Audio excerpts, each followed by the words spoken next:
Thank you.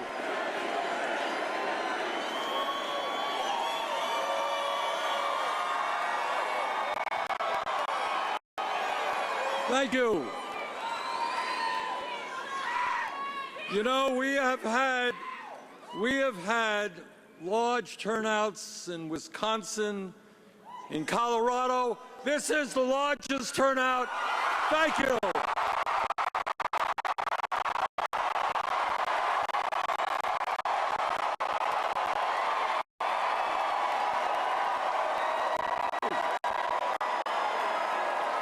There are a lot of people here, a lot of people. And you know, when we were coming to Arizona, somebody said Arizona is a conservative state. What were they talking about?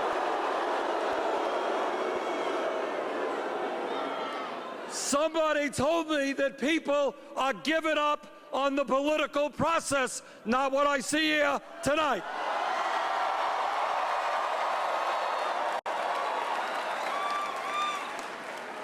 Thank you all so much. I cannot believe this crowd, and I just want to thank you so much for coming out. Your presence, your incredible presence here tonight gives me hope and gives people all over this country hope that when we stand together, when we come together, in meetings like this, there is nothing that we cannot accomplish in transforming America.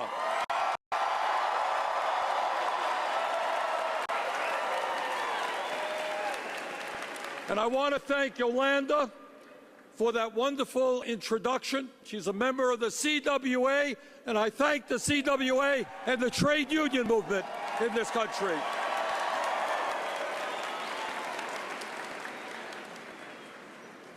What this campaign is about is pretty simple. What this campaign is about is saying that our great country and our government belong to all of the people and not a handful of billionaires.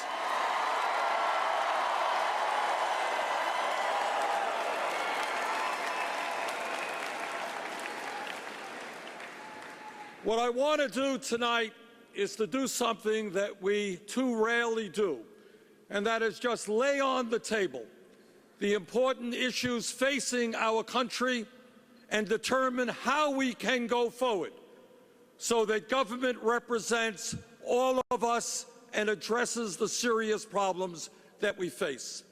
And the first issue that I want to put on the table is the issue of income and wealth inequality.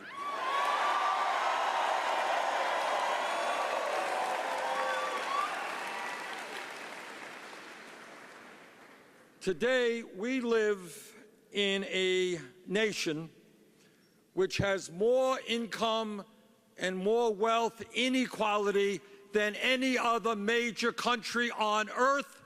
That is not acceptable, and together we are going to change that.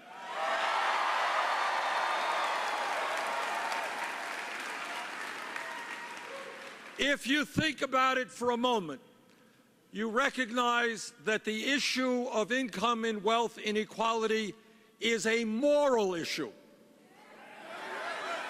Are we content? And I didn't even finish the sentence. Are we content to seeing a proliferation of millionaires and billionaires when we have the highest rate of childhood poverty of any major country on earth? It is a moral issue, but it is an economic issue as well, because our economy cannot do well when so few have so much and so many have so little. My Republican friends think that the CEOs of large corporations are the job creators. Do you know who the job creators are? You are the job creators. And when working people have money in their pocket, they go out and they buy goods and they buy services, and when they do that, they create jobs. But when millions of people have nothing to spend, we are not creating the jobs that we need. And that is why I believe that what our economics should be about is putting money into the hands of working people and not the billionaires.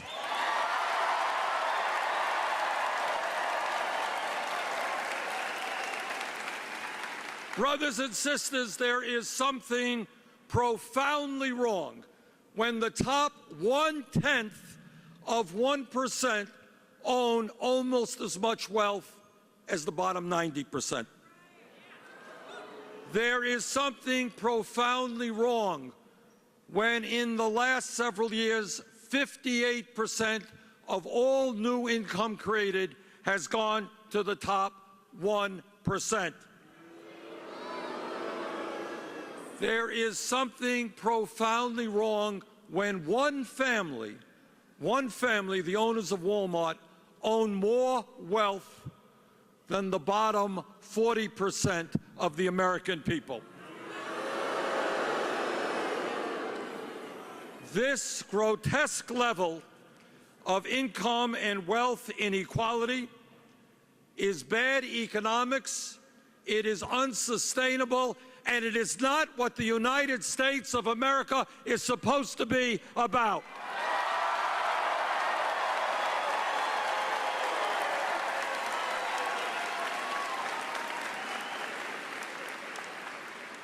And we have a message tonight to the billionaire class. And that message is, you cannot have it all.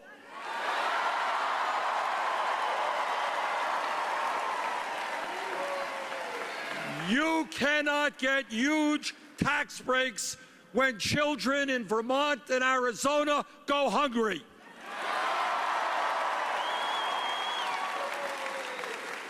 You cannot continue to ship our jobs to China when millions of Americans need work here.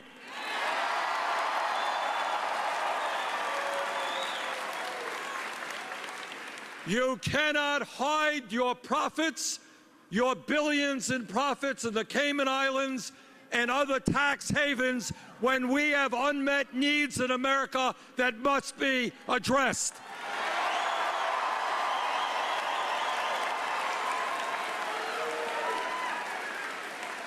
And what we are saying to the billionaire class is their greed has got to end, and we are going to end it for them.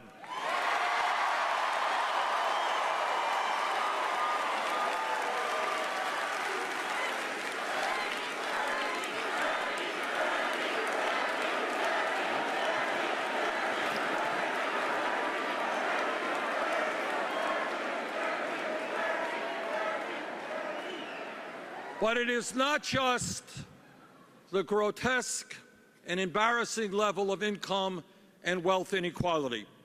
When we talk about what's going on in America today, we have got to recognize the tragic reality that for the last 40 years, not 10 years, not 20, but for the last 40 years, the great middle class of this country, once the envy of the entire world, that middle class has been disappearing.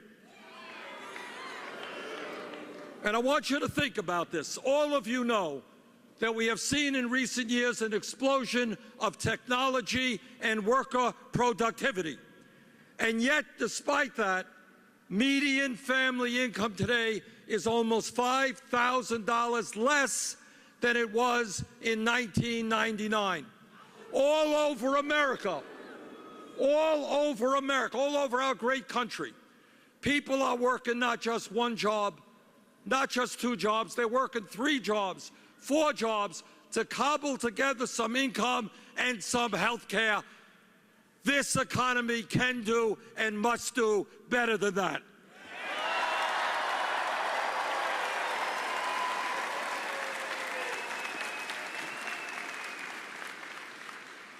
And let me say a word about unemployment, once a month you read the official unemployment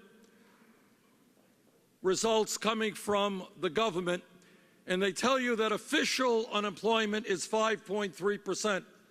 But what they don't tell you is if you look at another government statistic, which includes those people who have given up looking for work and those people who are working part-time. You know anybody working part-time when they want to work full-time?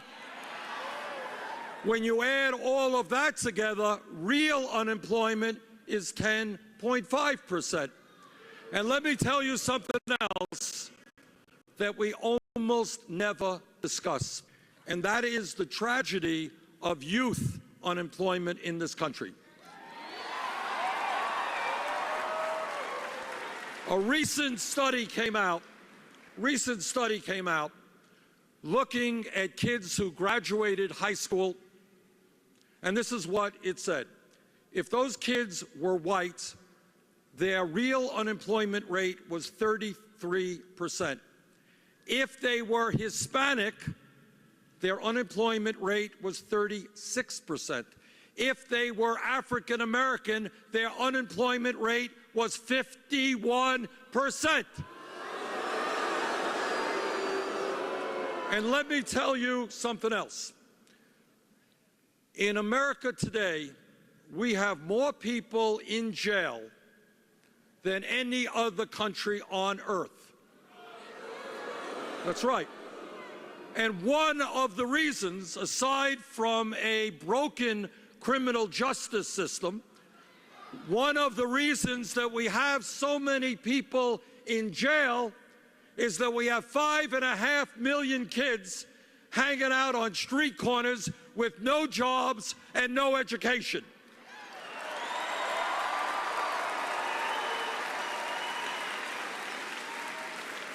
And it seems to me to make a lot more sense to invest in education and jobs for our kids rather than in jail and incarceration.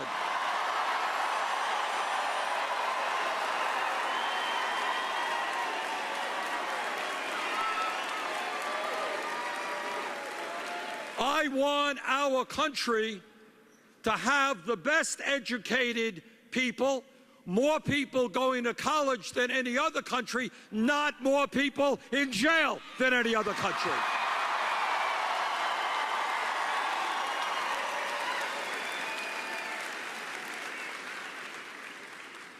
And when we talk about the economy, it's not just income and wealth inequality, it's not just high unemployment, it is low, low wages. All over our country, in my state, in your state, you got people working 40, 50 hours a week, not earning the money they need to feed their families or put a few bucks in the bank. In Washington, the federal minimum wage is $7.25 an hour.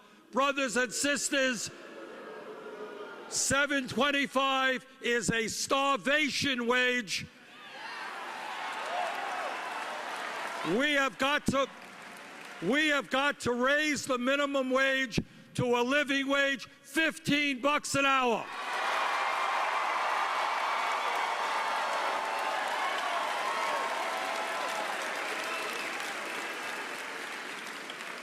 I don't think it is a radical idea to say that if somebody works 40 hours a week, that person should not be living in poverty. That's what America should be.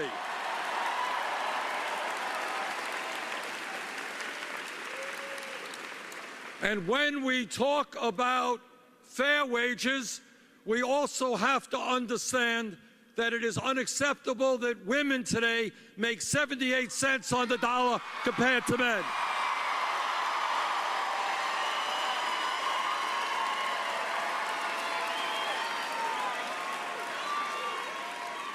Brothers, we have got to stand with our sisters and fight for pay equity for women workers.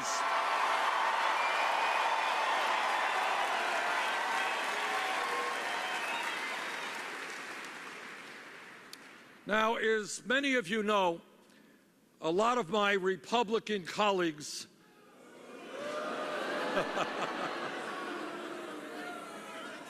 you know what they stand for.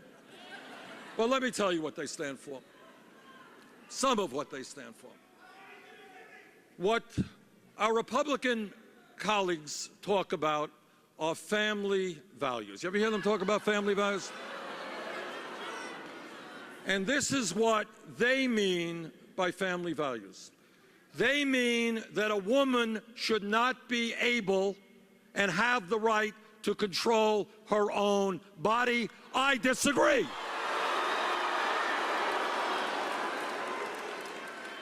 They believe that women, if you can believe this, should not be able to purchase the contraceptives they want. And they believe that our gay brothers and sisters should not have the right to marry. Those are their family values. Those are not our family values.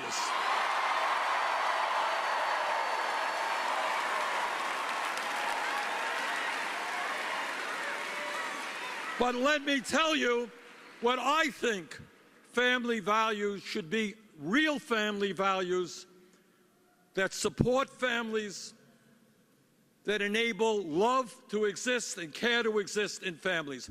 First, we have got to end the international embarrassment of the United States being the only major country on earth which does not guarantee workers paid medical and family leave.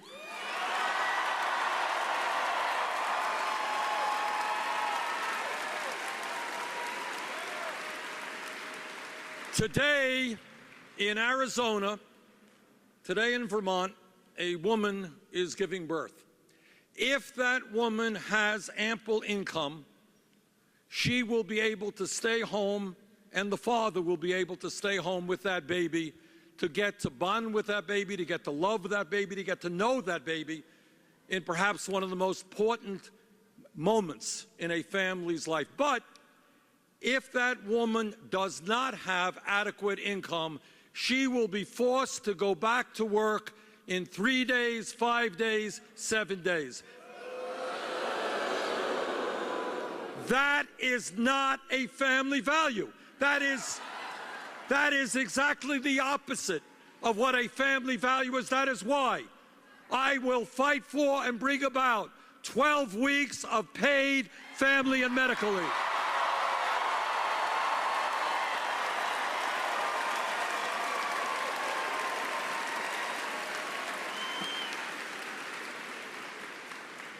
All over this country. That's right.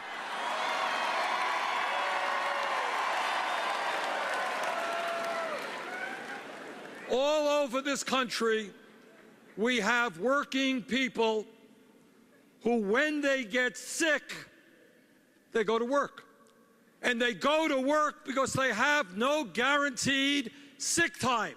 It's time to end that and provide guaranteed paid sick time for every worker in America.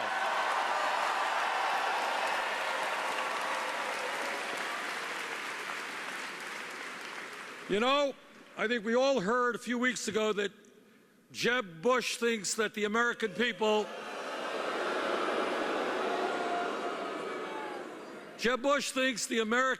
need to work a little bit harder. Well, he obviously didn't hear the sad reality that the American people already work the longest hours of any major country on earth.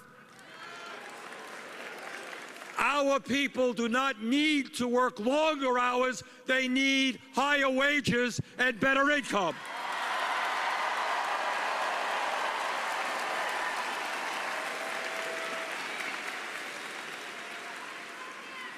Now, when we talk about the crises facing our country, when pollsters ask people, what's on your mind? What do you think is most important? What people invariably say is jobs, we need more jobs.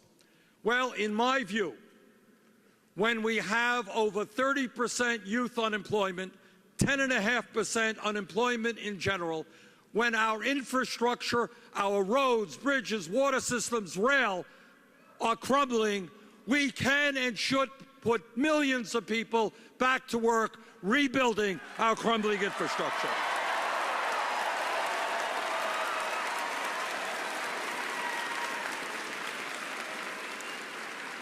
I have introduced legislation that would put $1 trillion into our roads and bridges, which would create up to 13 million jobs.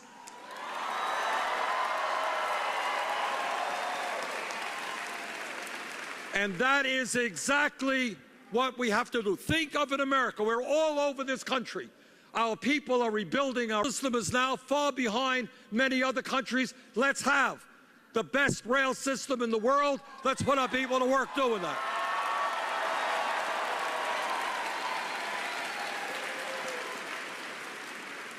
And when we talk about creating jobs, we also have to talk about stopping the loss of jobs because of our disastrous trade policies.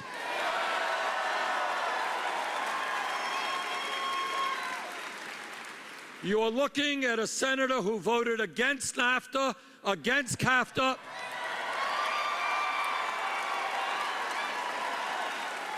against permanent normal trade relations with China, and is leading the opposition to this disastrous trade TPP trade agreement.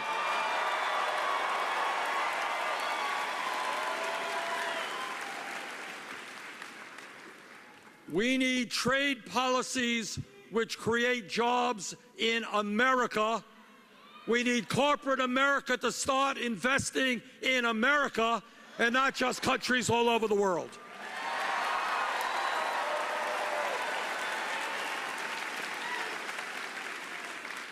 Now, when we talk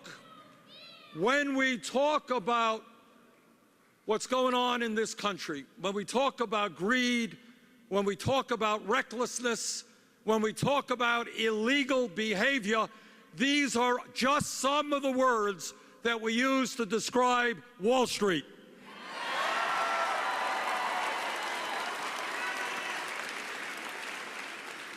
Today, the largest 6 financial institutions in this country have assets of some $10 trillion, equivalent to 60% of the GDP of America.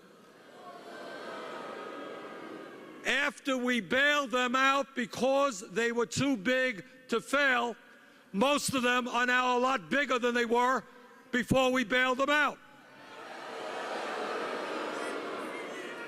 In my view, if a financial institution is too big to fail, it is too big to exist.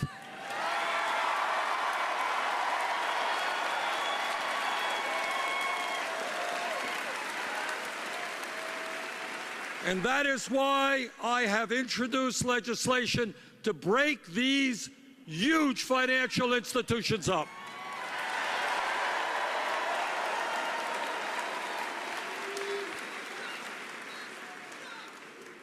Now, I want to talk very briefly about an issue which in many ways may be more important than any other. And that is that as a result of the disastrous Supreme Court decision in the Citizens United case, the American political system has been totally corrupted, and the foundations of American democracy are being undermined.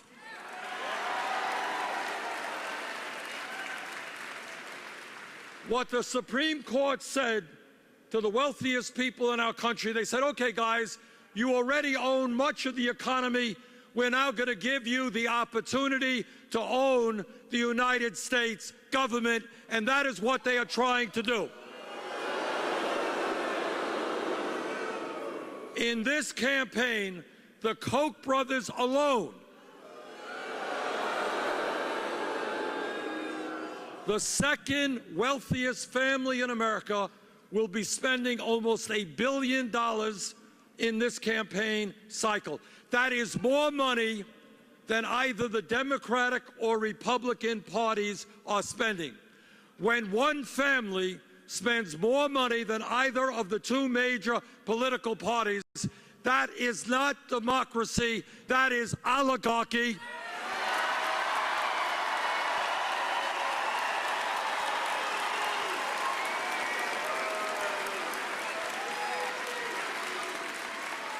And that is why we have got to overturn Citizens United.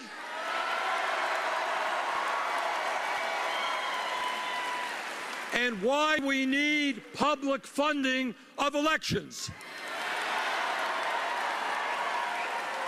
I see a lot of young people here today.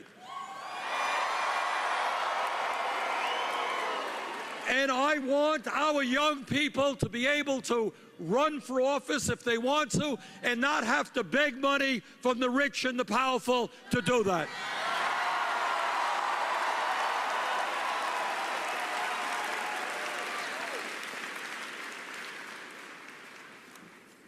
And now that we have a lot of young people here, let me mention another issue of importance to our youth. Right now, all of you know that we live as a nation in a highly competitive global economy. And if we are going to succeed into the future, we need the best educated workforce in the world.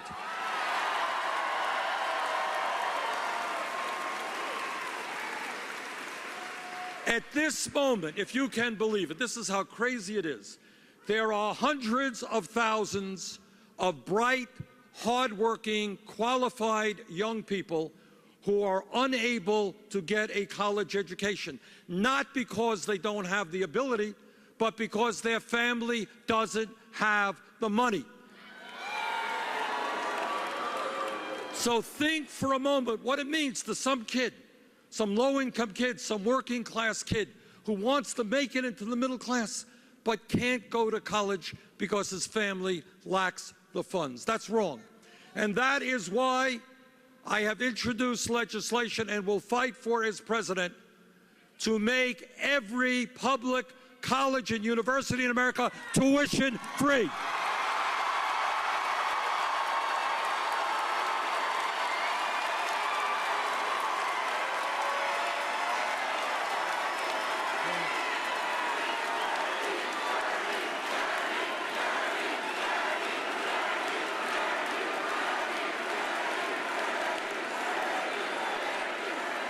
And I want you to think for a moment, what free public college and free public university will mean. What it will mean is not only helping kids who are seniors or juniors at high school, what it will tell kids in the 4th grade, in the 6th grade, here in Phoenix or in Burlington, Vermont, that no matter how poor you may be, if you study hard, you do well in school, you can, in fact, get all the education you need.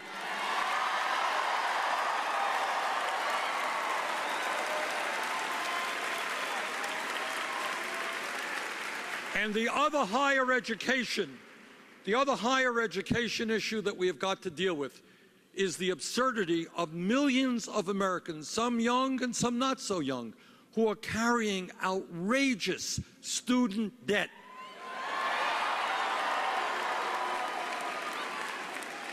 I mean, I'm talking not just $50,000, not $100,000. I talked to a young woman, graduated dental school, $400,000 in debt.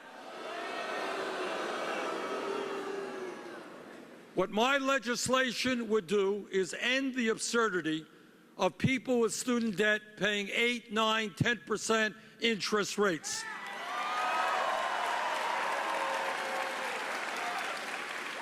If you can refinance your home at 2 or 3%, you shouldn't be paying 10% on your student debt.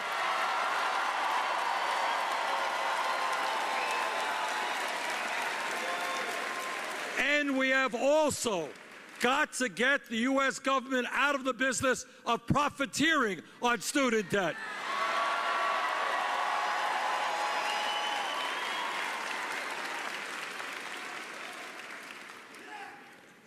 There is another issue that is of such great importance that Pope Francis, in a recent encyclical, focused on it. And by the way, God bless Pope Francis. He has done it.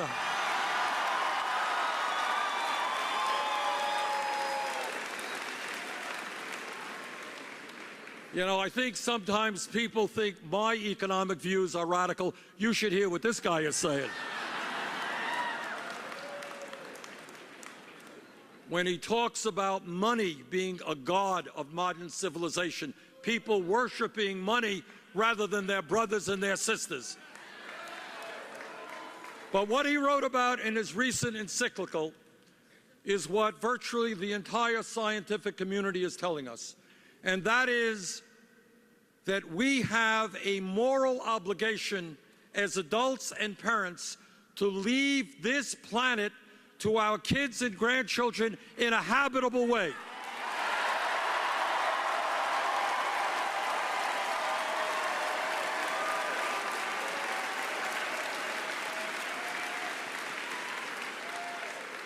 Climate change is real. Climate change is caused by human activity. Climate change is already causing devastating problems in our country and all over the world. We must lead the world in an extremely aggressive way in breaking our dependence on fossil fuels, in moving.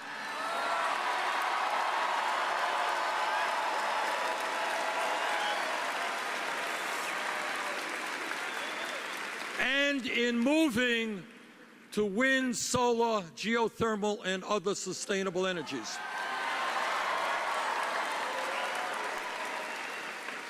And here's what the scientists tell us. They say if we do not do that, by the end of this century, this planet will be between 5 and 10 degrees Fahrenheit warmer. And what that will mean is more droughts, more flooding, more extreme weather disturbances, more acidification of the ocean, more international conflict as countries fight for scarcer natural resources. We have the moral obligation to lead the world in transforming our energy system.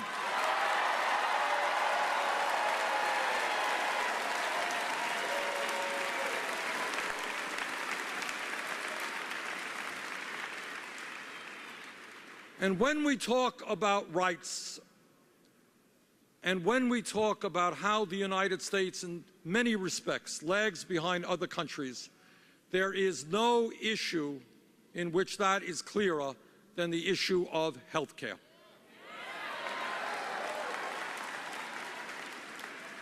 Today, the United States of America is the only major country on earth that does not guarantee health care to all people as a right. And together, you and I are going to end that embarrassment, because we are going to pass a Medicare for all single-payer program.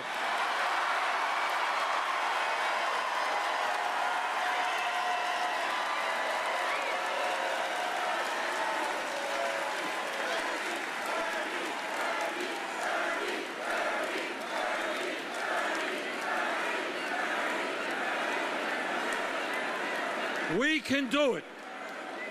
We can do it. Health care must be seen as a right, not a privilege.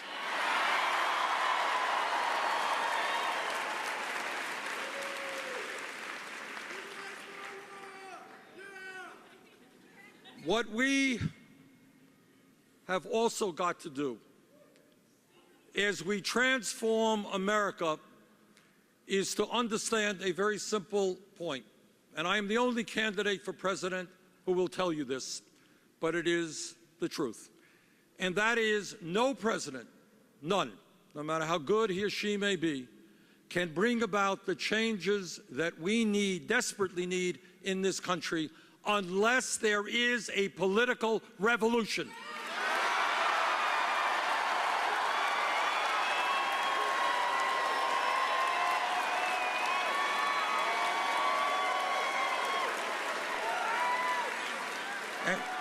And what that political revolution means is that people all over America have got to stand up and become involved in the political process in a way we have never done before.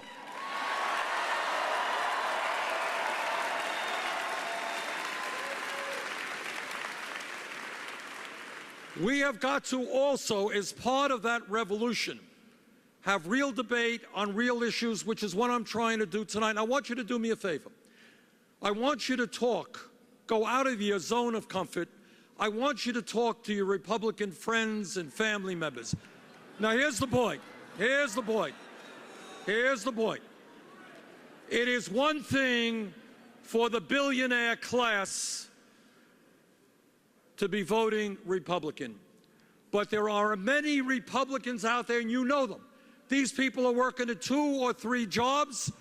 They have no health care. Their kids can't afford to go to college, and yet they're voting against people who are fighting against their best interest every single day.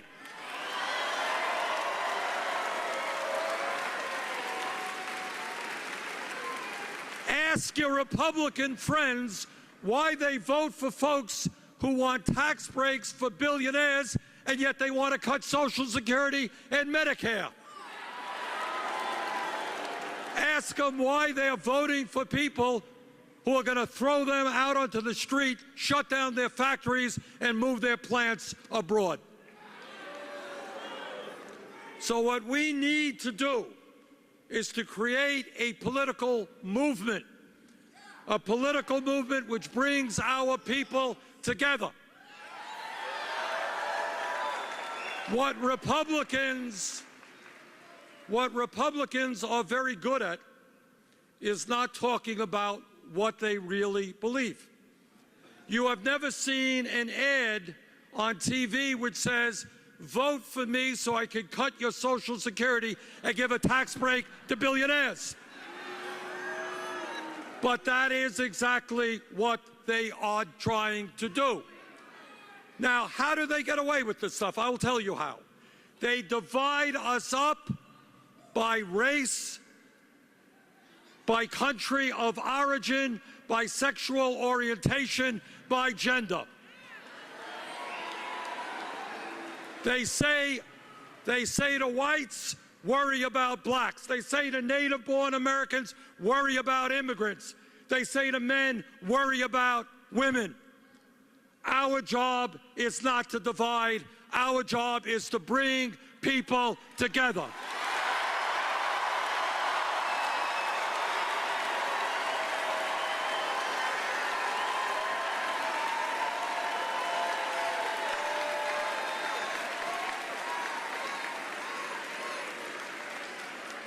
And when we talk about bringing one nation together, we have got to understand that today in America, there are 11 million people living in the shadows. People who are afraid that they could be deported tomorrow. That is wrong. We need comprehensive immigration reform.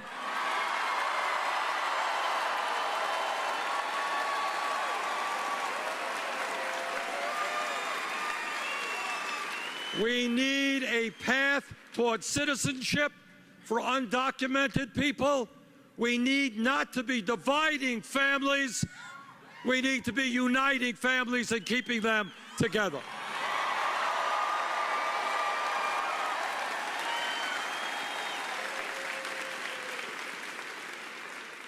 Now, in our country, there is a lot that we should be proud of. We have made significant progress in recent years in breaking down many barriers of discrimination.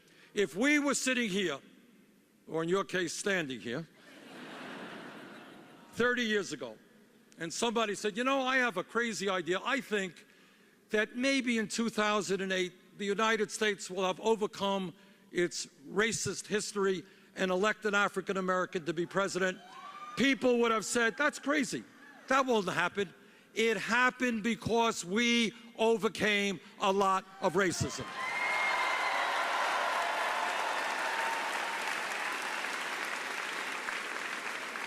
But let us be very clear. While we have overcome a lot of racism, we have come a long way, we still have a long way to go.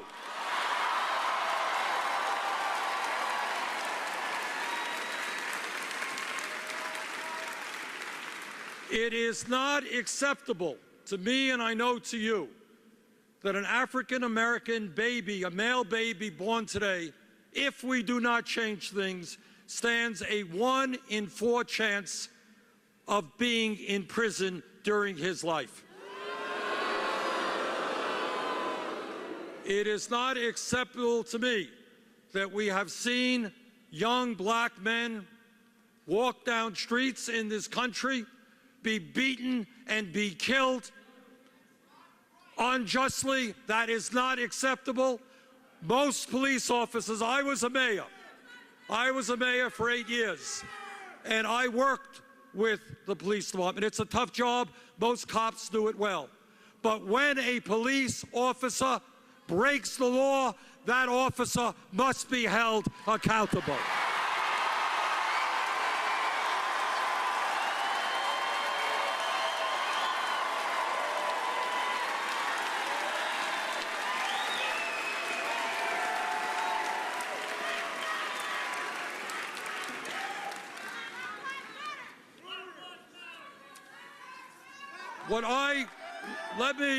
Let me conclude by saying this. I want you all to think big, not think small.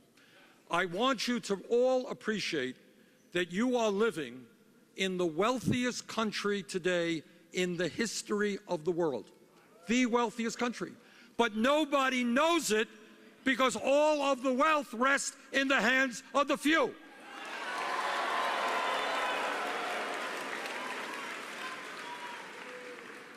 So what we need to do is to have a vision which says that wealth and income become spread out in a way that is fair. What we need to do is to have a vision that says that every person in this country is entitled to health care as a right.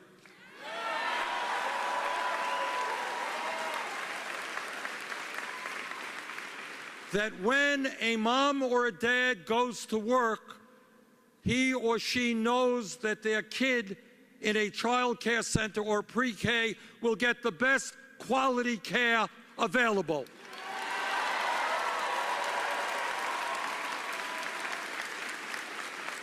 I am the former chairman of the Senate Veterans Committee. And I will tell you that in this country, we have a moral obligation to make sure that every veteran, every man and woman who put their lives on the line to defend this country gets the health care and the benefits they need.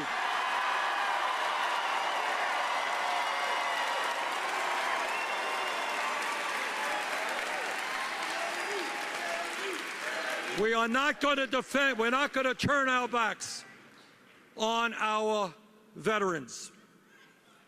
We are going to be a nation, and we are going to create a nation where everyone, no matter their race, their religion, their disability, or their sexual orientation, realizes the full potential of equality that is the birthright of Americans.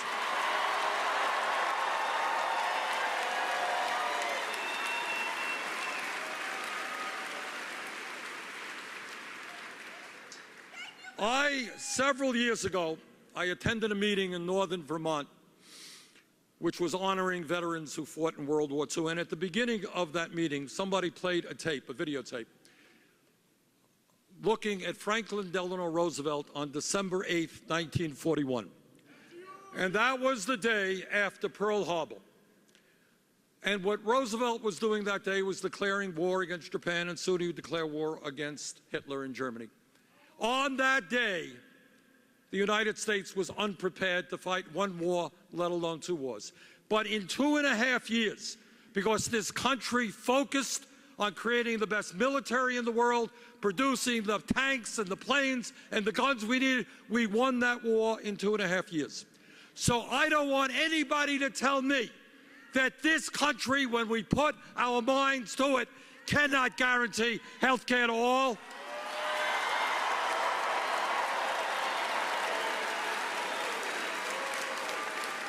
Don't tell me we can't lead the world in combating climate change or have the best infrastructure in the world.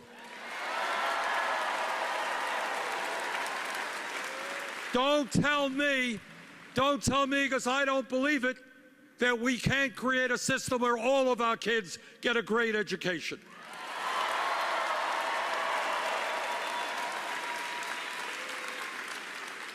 But none of this comes easy. Frederick Douglass, the great abolitionist, told us that freedom does not come without struggle. I need you, because this is not about me, it's about us. We need to stand together to make that political revolution where we create an America and a government that works for all of us. We can do it when we stand up.